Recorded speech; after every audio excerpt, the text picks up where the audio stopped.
Bonjour à tous, c'est Christophe DLR.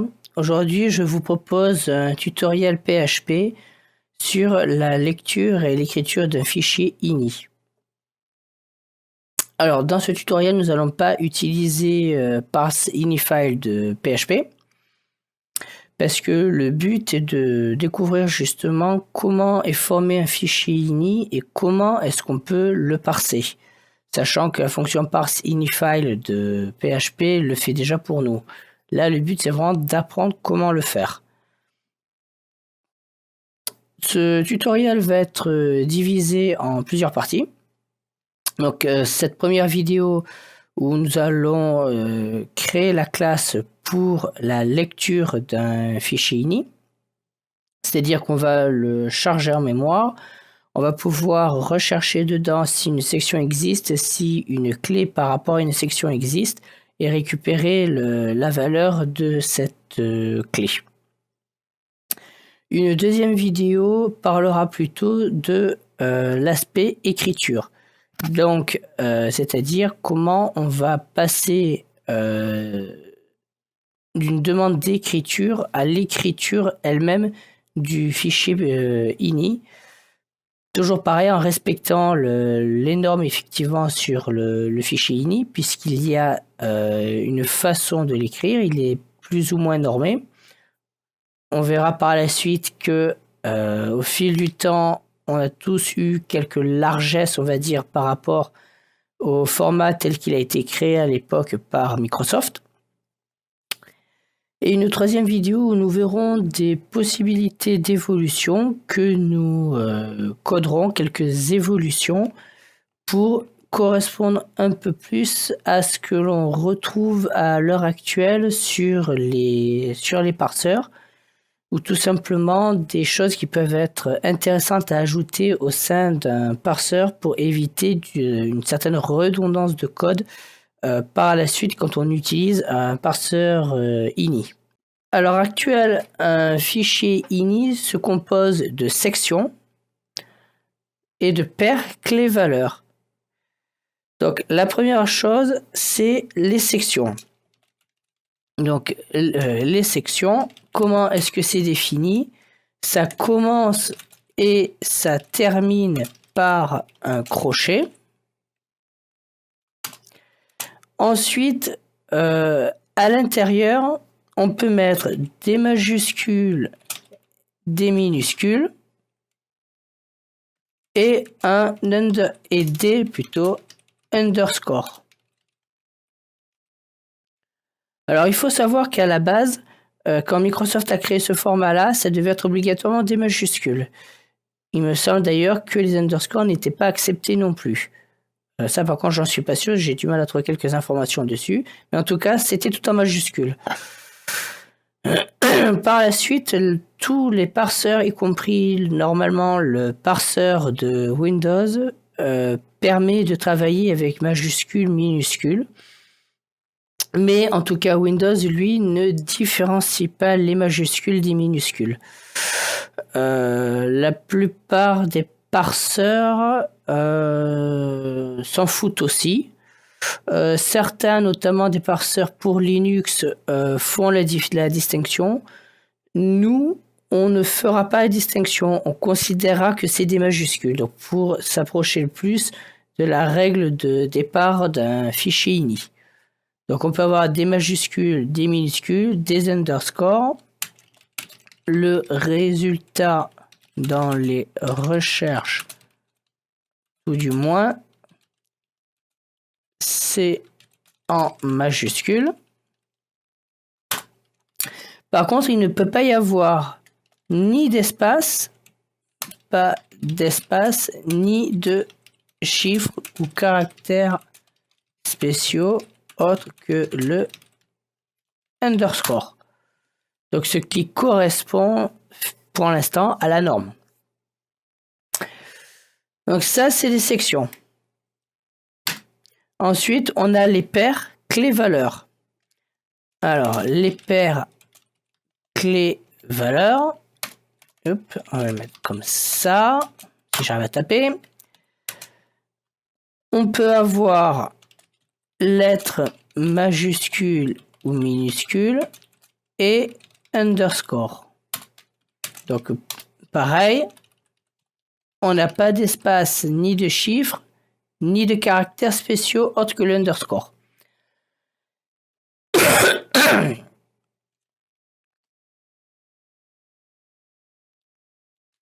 Les valeurs peuvent avoir tout type de caractère. Parce que c'est uniquement les clés. Les clés, effectivement, on a cette restriction, on ne l'a pas sur les valeurs. Ensuite, on a les commentaires. Commence par un point virgule. Le restant de la ligne est considéré comme un commentaire. Donc ça veut dire que un commentaire, c'est un point virgule et tout ce qui suit, c'est le dit commentaire. Les commentaires peuvent être mis sur la même ligne qu'une paire clé valeur ou une section. Ça veut dire qu'on peut, quand on crée notre section ou notre paire clé valeur, on peut à la fin mettre un commentaire avec le point virgule. Pour cela, on met un espace et un point virgule. C'est ce qui va permettre au niveau du parseur de pouvoir détecter qu'il y a un commentaire, parce que en anglais, quand on écrit, par exemple dans le cas du couple clé-valeur, on n'a pas ni d'espace avant ni d'espace après le point virgule. En français, on a le point virgule puis un espace. On n'a pas un espace puis le point virgule. Le point virgule n'a pas d'espace avant. Ce qui fait que, en considérant que l'on a un espace avant le point virgule pour le commentaire, ça permet dans la paire clé-valeur de pouvoir dire, ben là, ça c'est un commentaire. Ce qui permet de pouvoir écrire son texte tout à fait normalement, sans être gêné à ce moment-là, sans avoir le problème qu'il considère comme si c'était un commentaire. Donc ça c'est ce qu'on retrouve le plus couramment. On commence par un point virgule quand c'est une ligne, quand c'est à la suite d'une section ou d'une paire clé-valeur, c'est un espace point virgule, ce qui permet de différencier et d'éviter certains soucis. Donc voilà pour les règles, on voit qu'elles sont relativement simples. Alors une petite chose à rajouter, c'est que au niveau des sections, on ne peut pas avoir de doublons. Et au niveau d'une paire clé-valeur, on ne peut pas avoir de doublons non plus. C'est-à-dire que on ne peut pas avoir, par exemple, deux sections test, c'est interdit. On ne peut pas, par exemple, dans une paire clé-valeur, avoir deux fois une clé test, par exemple, au sein de la même section. Dès qu'on est sur une autre section, il n'y a pas de problème. Quand on est dans la section actuelle, on ne peut pas avoir plusieurs fois une paire clé-valeur. C'est comme ça que le format a été défini, donc c'est à prendre en compte dans les quelques règles que nous avons. Donc voilà un peu déjà pour les différentes règles. On ne peut pas avoir de doublons. On ne peut avoir de caractères spéciaux autres que l'underscore, pas de chiffres non plus sur la clé et sur la section. La section commence et se termine par un crochet. Le tout est considéré comme étant en majuscule au niveau du traitement. Quant à la paire clé-valeur, je ne l'ai pas marqué, mais le résultat est considéré comme étant en minuscule.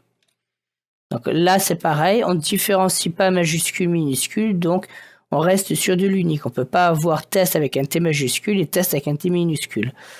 Certains parseurs autorisent ce genre de choses personnellement, je suis contre, même si c'est quelque chose qui peut être intéressant, parce que si on démultiplie comme ça par ce genre de choses, le fait d'utiliser le même nom pour une clé, ou même pour une section, on s'y perd facilement finalement. Donc autant rester sur les règles de base d'un fichier ini. Donc maintenant que l'on a défini l'intégralité de nos règles, on va pouvoir passer au code. Alors au niveau du code, en général les parseurs ini, ils vont lire le fichier ligne par ligne et ils vont traiter. Ce qui fait que quand on va lui demander de chercher la valeur d'une clé dans une section, il va falloir d'abord lire ligne par ligne pour trouver la section. Une fois qu'on a trouvé la section, on sait donc quelle ligne c'est dans le fichier. On repasse à cette ligne-là puisqu'on relie encore tout le fichier généralement du départ. Une fois qu'on est arrivé sur la section, on va chercher la clé et on récupère donc sa valeur. C'est, je pense, un peu lourd en termes de traitement. Donc nous, ce que l'on va faire ici, en termes de traitement du fichier ini, c'est qu'on va le parser entièrement dès le départ. Donc on va chercher toutes les sections, puis toutes les paires clés-valeurs. À chaque fois, on va savoir chaque paire clé-valeur de quelle section ça appartient, puisqu'on aura stocké temporairement la section que l'on vient de trouver. C'est-à-dire qu'en fait, on va lire ligne par ligne. On va regarder si c'est un commentaire, si c'est une section ou si c'est une paire clé-valeur. Et donc, si c'est une section, on va dire « Ok, je garde en mémoire le fait que j'ai trouvé cette section-là. » On va continuer à lire les autres lignes. On va trouver des paires clés-valeurs. Ok, je sais que cette paire clé-valeur correspond à cette section-là puisque je n'ai pas trouvé une autre section entre-temps. Donc, on va faire ça et on va produire un tableau PHP. Donc, le tableau PHP aura plusieurs dimensions. La première dimension, c'est la section. La seconde dimension, c'est même pas plusieurs dimensions en fait, c'est que la première dimension c'est le nom de la section et ensuite dedans on a en clé le nom de la clé et en valeur sa valeur, tout simplement. Donc au total ça nous fait deux dimensions. La première c'est la section et la seconde c'est tout simplement le couple clé-valeur. Donc tout simplement ce qui va permettre ensuite de travailler uniquement avec ce tableau-là pour la lecture, et pour l'écriture, ce sera pareil, ce sera le tableau. Et quand on demandera d'écrire le fichier ini, ça on en parlera dans la prochaine vidéo, dans ce cas-là, on transcrira du tableau au fichier ini, ce qui sera aussi beaucoup plus simple. Donc là, pour l'instant, on travaille uniquement sur un tableau. Donc on passe de l'ini à un tableau PHP, ce qui permet de travailler facilement. Alors, on va créer notre classe C. Voilà. Et ben, voilà. Donc ini parser, on va appeler notre classe. Non. Hop, on dégage les commentaires qu'il me met en auto. On va penser aussi à commenter. Alors, le code que l'on fait là dans le tuto sera présent sur GitHub.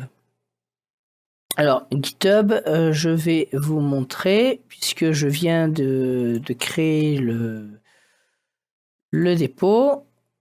Hop, ouais, parce que je sais pas comment, j'ai rien mis pour l'instant, donc ça c'est normal. Donc voilà l'adresse, vous l'avez ici, mais vous l'aurez de toute façon dans les commentaires. Tout simplement, vous cherchez tuto-ini parser et tout simplement, vous avez donc le code qui sera présent. Bon, là, c'est pas encore le cas. Ce sera le cas à la fin de cette vidéo, puis à la fin de la vidéo suivante, et ainsi de suite. Donc, vous aurez le code au complet sur GitHub avec les commentaires. Vous aurez tout ce qu'il faut pour pouvoir ensuite vous y reporter, pouvoir directement le récupérer, le tester, essayer de comprendre le code. Le code va être commenté en français. Par contre, le nom de la classe, le nom des méthodes, des propriétés, tout évidemment est en anglais. Mais pour le tutoriel et les commentaires, je vais les mettre en français. Donc, ce qui permettra de s'y retrouver plus facilement, de comprendre plus facilement le code. Donc, première chose à faire, c'est le constructeur. Le constructeur, on lui dit qu'il peut, ce n'est pas obligatoire, prendre un fichier ini. On peut très bien choisir de passer par une méthode load et non pas obligatoirement par le constructeur. Pourquoi? Parce que je prépare déjà le code par rapport à l'écriture. Comme ce sera la même classe, puisque c'est le parseur entier qui va s'en occuper, du coup, il vaut mieux que le constructeur, on n'oblige pas à avoir un fichier. Parce que sinon, ça veut dire qu'on va modifier un ini existant et pas en créer un nouveau. Or, on veut pouvoir, avec le parseur, créer un nouveau document ini, un nouveau fichier .ini. Donc, on n'imposera pas du tout d'avoir un fichier ini. Dans le constructeur, hop, on génère la doc. En revanche, on a une méthode load qui, elle, par contre, prend obligatoirement le nom d'un fichier et qui va renvoyer rien du tout, puisqu'on renverra une exception s'il y a une erreur. Charge un fichier ini en mémoire. Donc toi, on te dit si $filename est différent de vide, hop, alors tu vas demander le chargement du fichier. Toi, il faut créer un tableau que l'on va appeler parsed ini.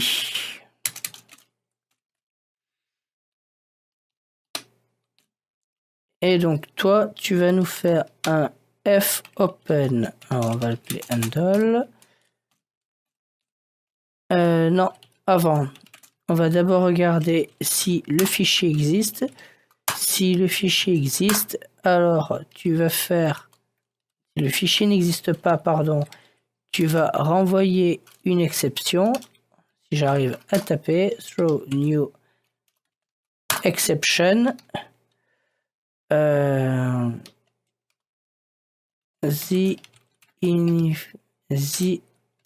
select, hop, j'ai oublié de mettre ça, voilà, ini file not exist, voilà. Donc là tu vas ouvrir donc l'accès au fichier.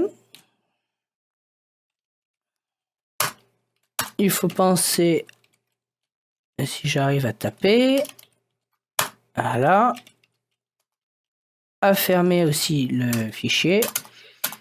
Et au milieu, on va le lire. Donc, le lire, c'est FEOF $handle. C'est ça. Test for end of file on a file pointer. Donc, c'est ça. Si on est arrivé à la fin, si on les renvoie false. Donc, si on n'est pas à la fin, tu continues le travail. Et donc, dans le travail, on va lire une ligne. Donc, fget s. Ouais, c'est ça. $handle. Hop, tu lis une ligne. Une fois qu'on a lu la ligne, il va falloir la traiter. Donc, pour ça, on va passer par des expressions régulières. Puisqu'il va falloir chercher le commentaire, il va falloir chercher la section et la paire clé-valeur. Donc pour faire ça, on va passer par des expressions régulières, c'est vraiment le plus simple à faire.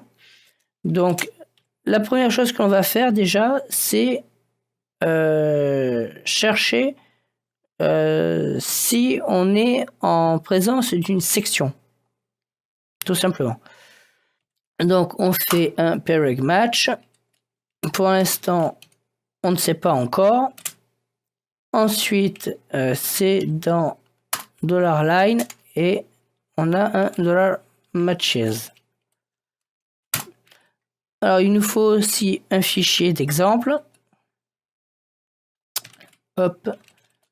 Donc, on va faire un test.ini que l'on va appeler, je sais pas moi,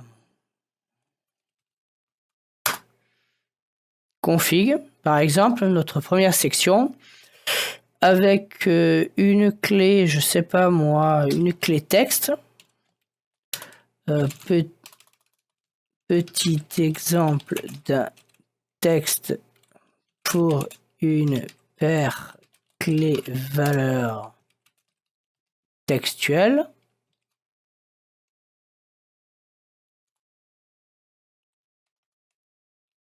Voilà. Ensuite, on va lui dire par exemple que l'on veut un nombre. Pourquoi pas un float. On peut imaginer plusieurs choses. Hein. Et un booléen.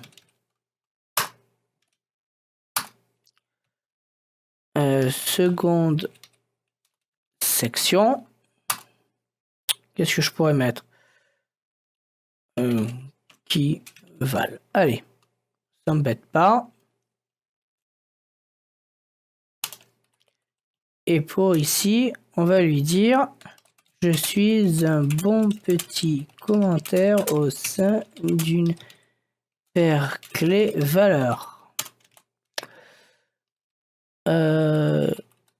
Ici, on va dire je suis un commentaire avant une section. Je suis un commentaire au sein d'une section, mais extérieure à une paire clé valeur. Donc là, c'est juste pour l'exemple, pour voir un peu tout au niveau des règles. Alors, je rappelle que les commentaires, c'est quelque chose qui est complètement ignoré. Donc, on ne cherchera pas à savoir si on a... Enfin, on sait comment est fait un commentaire, mais on l'ignore complètement. Donc, on va pas chercher le commentaire. On le cherchera que pour la partie clé valeur. Je vous expliquerai après pourquoi. Pour l'instant, il faut trouver la section. Donc la section, moi je conseille d'aller sur regex101.com où on va pouvoir y mettre, tiens, mets à jour la PHP doc, toi, où on va donner par exemple ici un exemple de section et on va créer notre expression régulière. Alors pourquoi je conseille ce site? Parce que tout simplement, il va permettre de voir en temps réel s'il arrive à trouver ou non, donc si notre expression régulière fonctionne. Donc moi, c'est ce que je conseille vraiment, à moins que vous soyez quelqu'un de très aguerri, qui arrive très facilement avec les expressions régulières. Mais il vaut mieux passer par ce genre de site. Alors il y en a d'autres, hein, mais celui-là, c'est celui que je recommande, qui me paraît le plus efficace, le plus pratique à utiliser. Donc, si on reprend nos règles, on a dit que ça doit commencer par un crochet et ça doit finir par un crochet. Au milieu, donc on peut lui dire bêtement pour l'instant, tu prends tout ce qu'il y a, sauf que là, déjà un petit souci avec ma parenthèse capturante. Vous voyez que ici il nous dit sur crochet config crochet, ben, j'ai bien trouvé dans la parenthèse capturante config. Sauf que là, on peut mettre un peu tout ce qu'on veut. Il trouve, c'est pas du tout ce qu'on veut. Nous, on a dit que des lettres minuscules ou majuscules et un underscore. Donc là, on voit que ça ne marche pas. Donc c'est normal. Il trouve pas, c'est normal. Là, il trouve pas non plus. Parce que j'ai pas mis ce qu'il fallait. Il fallait que je mette ici des crochets. Donc il faut savoir qu'une section ne peut pas être vide au niveau de son nom. Donc c'est obligatoirement entre crochets au moins un caractère. C'est ce que là on a, sauf que je crois que j'ai pas bien positionné le truc.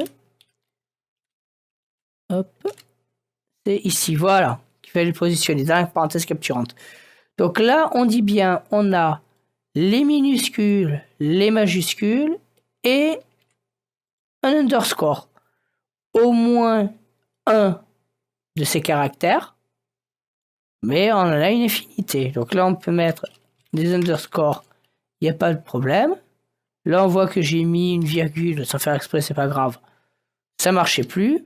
On voit que je mets des caractères spéciaux, ça marche plus. Donc, ça correspond à ce qu'on veut. En plus, on n'a que 6 étapes, donc c'est relativement court, c'est pas mal.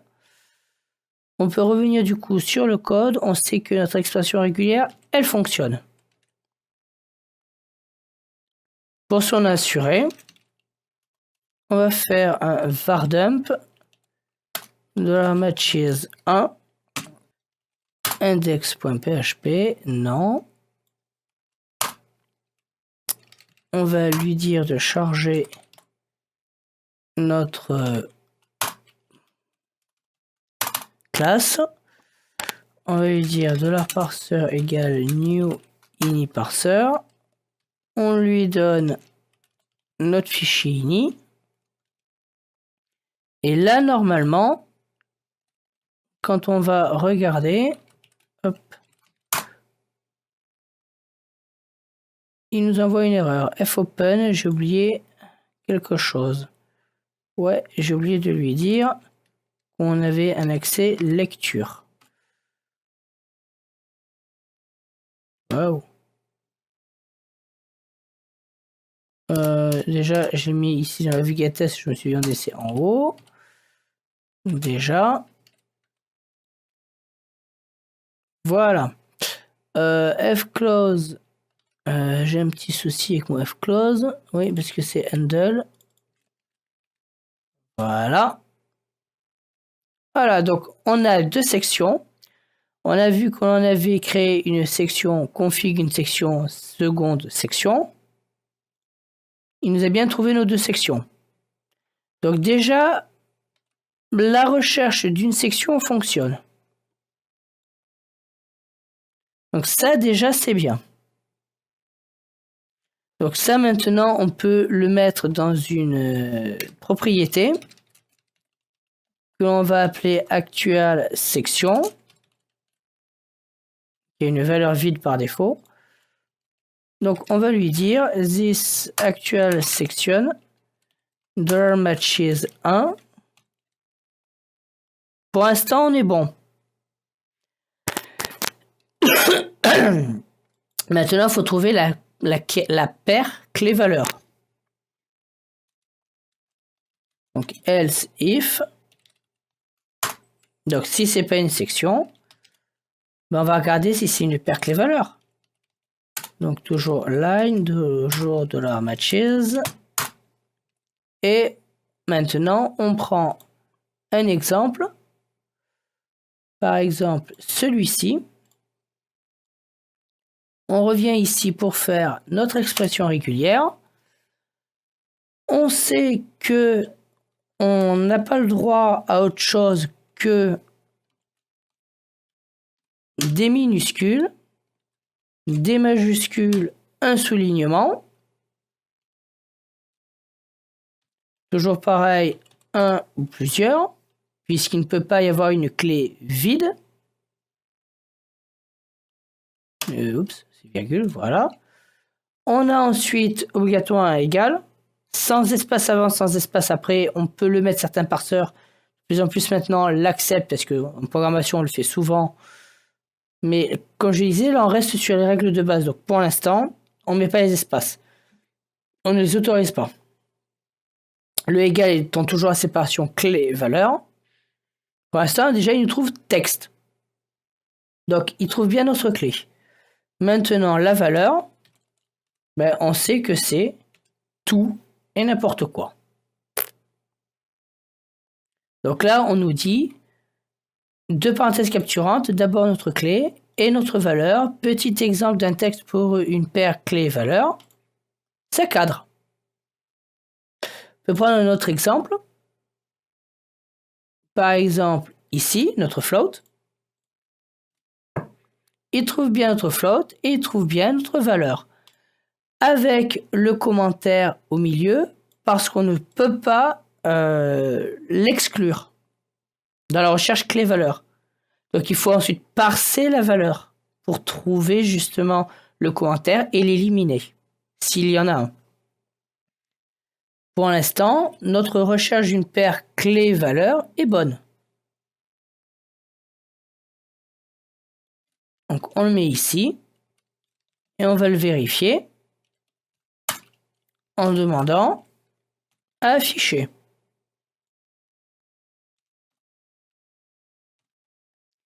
Là, il nous trouve texte qui fait partie de il est où? La section config, number, float, boolean qui font tous partie de config. Et dans la seconde section, on a key. Il l'a trouvé aussi. Donc, pour l'instant, on est bon. Parfait. Donc là, on a bien trouvé notre paire clé-valeur. Maintenant qu'on a la paire clé-valeur, ben, il nous reste à faire une chose, c'est vérifier que l'on n'ait pas un commentaire. Si on a un commentaire en fin de ligne de notre paire clé-valeur, on l'élimine. Donc là, dans ce cas-là, on fait un pereg replace pour le coup. On ne sait pas encore notre regex. Par quoi on remplace? Par rien. Dans quoi? Dans le $matches 1. Même pas. On va d'abord séparer. D'abord, on a notre clé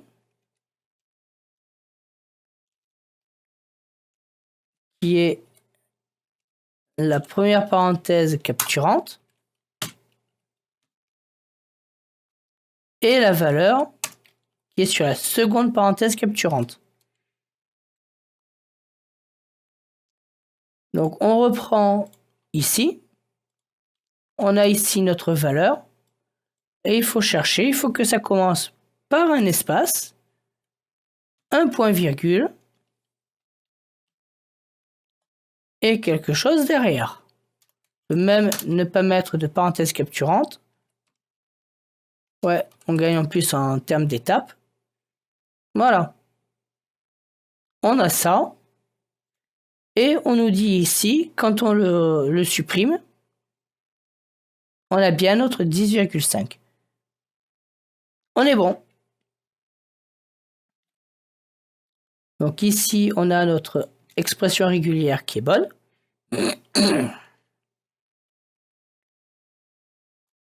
Maintenant, on peut construire notre tableau.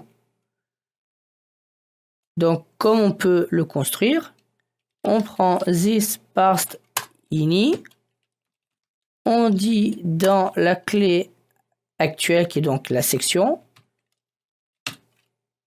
dans la clé de la paire clé-valeur, on met la valeur. Et après, à la fin, on affichera l'intégralité du tableau une fois que tout est fini pour s'assurer qu'on est bon.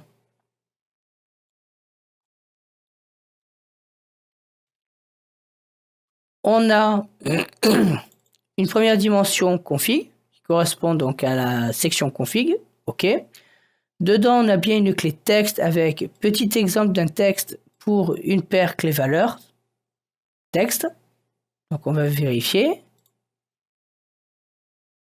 Ouais. Ensuite, la clé nombre avec la valeur 10, la clé float avec la valeur 10.5 et la clé boolean avec la valeur yes. Pour l'instant, on est bon, on a bien le contenu ici de notre section config. On a bien ensuite seconde section qui contient une clé qui s'appelle clé, fait qui, et une valeur val. Mais ça cadre aussi. Donc là, on a notre fichier ini au complet dans notre tableau PHP. Donc on a bien la première dimension qui est la section, puis un index nommé, pour le coup c'est plus un index, puisque là c'est un tableau avec non pas un numéro d'index mais une clé, une valeur. On a une clé qui correspond bien à la clé de la paire clé-valeur et sa valeur qui est la valeur, sans l'éventuel commentaire qu'il y aurait sur la ligne. On est bon. Ça veut dire que là,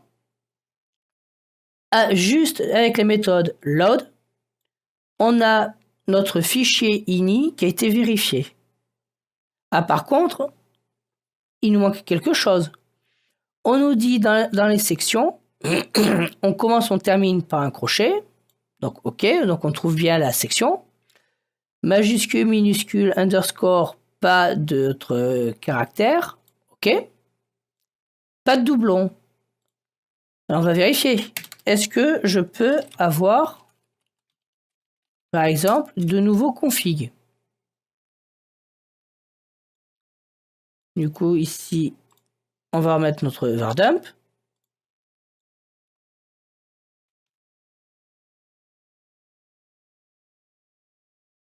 Non. Par contre, si je mets par exemple une autre clé, parce que là j'avais mis une clé identique, elle apparaît. Donc là, ça veut dire que une clé déjà existante, par exemple le boolean que je mets à no, va être remplacée. C'est pas ce qu'on veut. On ne veut pas que ça existe déjà. Donc, première chose à vérifier, qu'on ne puisse pas, comme on l'a dit, avoir une double section. Donc ici, la double section va se faire avec, puisqu'on est sur un tableau, avec la double paire clé-valeur. Ça va se faire avec les deux. Première chose, on va vérifier ça. Donc là, on a une section. On va dire si ça existe. Alors, throw new exception. Duplicate section. On ne peut pas, on n'a pas le droit, on n'autorise pas la duplication. Effectivement, on a une double section et on envoie une erreur parce qu'on ne l'autorise pas. Donc là, cette règle-là, on vient de la respecter pour la section. Maintenant, je laisse ici notre deuxième paire clé valeur booléenne. Ah, il nous dit aussi duplicate section. C'est bizarre.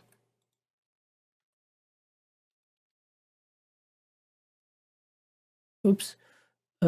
Pourquoi est-ce qu'il me dit ça? Normalement, il devrait pas. Si, ça existe déjà. Ben oui, mais normalement, tu passes qu'une fois là. Alors, on a un petit souci. Donc, on va débugger comme ceci. Bon, donc j'ai trouvé. Donc, il faut d'abord... Alors, soit il faut ici que j'utilise le $matches.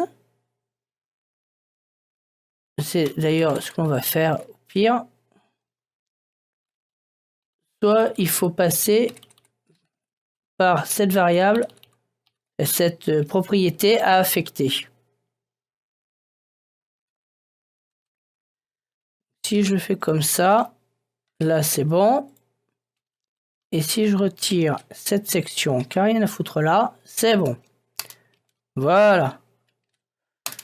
Ah, on a réussi. Oups. Là. Voilà, donc là, si je remets une section qui existe, ben, on a le retour d'une erreur qui nous dit qu'on a une section dupliquée. Si on n'a pas de section dupliquée, on n'a aucun problème. Mais une autre règle que l'on a, parce que là, on voit que j'ai boolean qui est maintenant à no, parce que je l'ai en double dans ma section. Et ça, on l'a dit, pas de doublon non plus. Donc il faut faire la même chose ici. Donc si il existe dans parse ini de la this actual section et de la matches 1, donc la clé, alors sur new exception, on nous dit duplicate key. Du coup, maintenant, on nous renvoie bien l'erreur. Et si je retire ceci, on n'a plus l'erreur. Si maintenant je le rajoute dans une autre section, on n'a pas de problème. On l'a bien dans la deuxième section, mais dans la première, on n'a plus le problème. Donc là, on vient en plus de corriger 2 erreurs. Parce qu'on a mal lu les règles. Donc on n'y a pas pensé au départ. C'est là en faisant des tests qu'on a vu. Évidemment, quand on fait des tests, on teste tous les cas possibles et imaginables, surtout ceux qu'on n'imagine pas, normalement. Donc là, on est bon. On a le respect de nos différentes règles. Donc les commentaires sont complètement ignorés, on s'en tape. Ils ne nous cassent pas les pieds. On sait les retrouver et les ignorer. Pour les paires clés-valeurs, c'est bon. Pour les sections, c'est bon. On a donc notre fichier ini qui est correct et qui est donc présent maintenant ici dans notre tableau. Dans la prochaine vidéo, nous allons voir comment faire pour pouvoir écrire. Donc moi, je vous donne rendez-vous dans la prochaine vidéo.